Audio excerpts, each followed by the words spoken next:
Joining us now on the Oakland County Megacast is Phillips Key. He is the Director of Public Service and Recreation in the lovely city of Royal Oak. Aaron, thanks for joining us today. Hey, good morning, Tyler. Thanks for having me. Appreciate having you on. So there's always a lot of fun in Royal Oak, especially during the warmer months of the year as people are getting outside, exploring the city, exploring all the activities in Royal Oak. What are some of the exciting things going on still this summer in Royal Oak? Oh, well, we've had a number of festivals already this year, and our big headline festival, Arts Beats and Eats, to look forward to later this summer. In fact, we're starting to prepare for that. Just in addition to all the activities that we have to offer at any number of our 50 plus parks and our wonderful, vibrant downtown area. So you're right. There's always something going on in Royal Oak, particularly when we have such a wonderful summer. People are out and about looking to enjoy it. Another interesting plan that's in the works for the city of Royal Oak is there's a plan that's being worked on to plant 500 new trees throughout neighborhoods in Royal Oak. And give some insight on, where that plan came from and how that will be executed to plant that many trees in the city. Yeah, I should start by saying at least 500. That's what we're going for this year and next. But that started, we've long been a prioritized trees in our city. We've been a Tree City USA for 46 years, and we've held a policy that anytime we've taken a tree down from the street right of way, we've offered the ability to put it back at no cost to the homeowner. But thanks to some funding that we have, both from federal stimulus, also from the U.S. Forestry Service, we're able to expand that program this year and not just replace trees where there once was a tree that we might have had to take down, but also to take the opportunity to fill a lot of the gaps that we have along our neighborhood streets. And so we're leveraging that money this year and next year to hopefully make a really big impact, as you said, a minimum of 500 trees per year. So is this something that's regularly done in the city? You mentioned that the city has a policy when they take down a tree in a city right of way, that they will replace that tree either near where that was taken down or somewhere else in the city. But this is a high volume of trees. It's 500 trees throughout the city. Is that about normal for a given year for the city of Royal Oak? No, that's well more than double on average what we might plant in a typical year. And here again, I emphasize that 500 is just sort of our goal that we thought would be a successful program. I have to say, we opened up the sign up last week, and we already have more than 500 requests. So I'm happy about that. But yeah, no, this definitely takes it up to the next level from what we've done typically. And our view on this is really kind of a long-term thing. You know, when the city was developed, a lot of the trees in those neighborhoods were planted roughly around the same time. And the unfortunate consequence of that is that in time, we'll see some of these mature trees begin to fail around the same time as each other. And if we're not ahead of that and we're not being aggressive and proactive, we run into a situation where we could see some more barren neighborhoods. So we're hoping to get ahead of that. This is a project that, will immediately show some impact in the neighborhoods, but really the big impact is we're talking 15, 20 years from now when we continue to have beautiful tree-lined neighborhoods. We're joined by Phillips Key. He is the Director of Public Service as well as Recreation in the city of Royal Oak, joining us on the Oakland County Megacast. And Aaron, another great addition to the city before this summer season and for the summer season is the new splash pad at Normandy Oaks in Royal Oak. With these splash pads, there's been some recent articles about some of the drawbacks of these pads, particularly in some cases the spread of bacteria. You actually experienced some of that at Normandy Oaks and addressed it pretty quickly. Can you care to address the city of Royal Oak's actions in that scenario, and B, what you do at Normandy Oaks in order to monitor bacteria and contain it if it is found in any of your systems?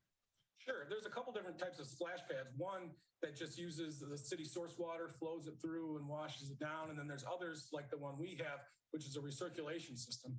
And it saves a lot on water, but it requires us to treat it to a certain degree because some of the water that comes out is recirculated back through. And so we have to use a couple of different chemicals to treat that.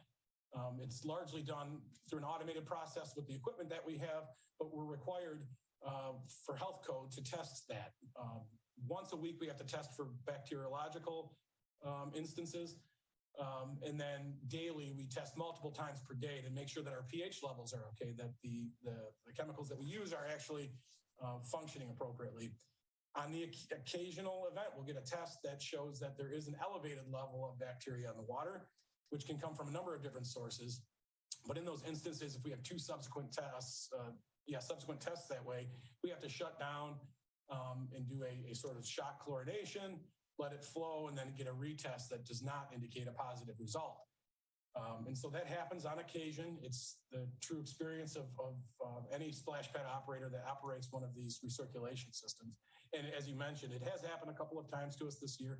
The biggest impact of that, well, I guess it's important to note that it's shut down because we're doing the appropriate testing as needed. But we understand it's a big disappointment. People get up in the morning, have plans to take the kids to the splash pad, and are often disappointed to see that we've had to close it for a day.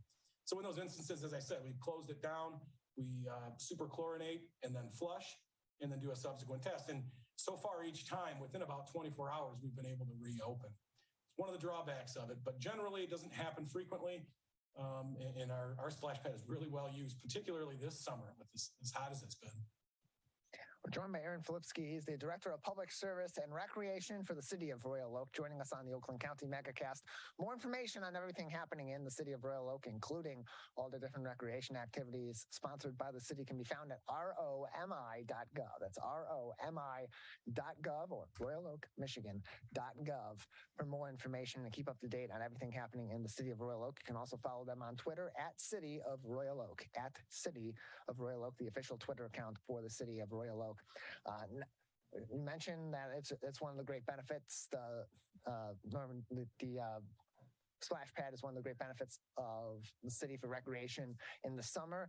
Looking toward the winter, no one wants to do it, but we're doing it for fun reasons here on the Megacast today. There's a proposal that's going to be decided on very soon about a potential for an ice rink in the downtown park in Royal Oak. Can you tell us about that, what the proposal, should it be passed, would allow in Royal Oak, and when Royal Oak residents and visitors would be able to access that should it pass?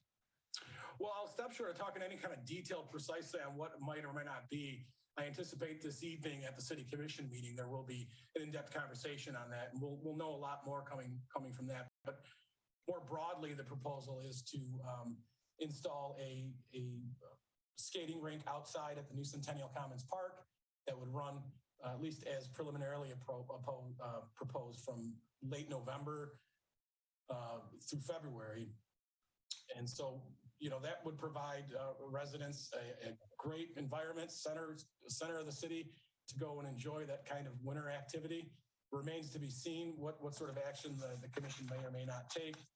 So I would say let's hold out on that a little bit before we talk more about that. But if you're talking winter sports too, you mentioned Normandy Oaks. We do have a sled hill that was very popular last year. The first winter that it was really open. That'll be something that we can offer residents, regardless of the skating situation. That's always available. We're joined by Phillips Key. He's the Director of Public Service and Recreation in the City of Royal Oak, joining us on the Oakland County Megacast. We focused so much on the recreation portion of things. Let's talk more on public service side. Is there anything that's been going on this summer or common issues that residents have been having that other residents should be keeping an eye out for and maybe alerting the city to, or other projects that may be worked on soon by the city that residents should be aware of in Royal Oak? No, I have to say, knock on wood, it's been a pretty uneventful summer.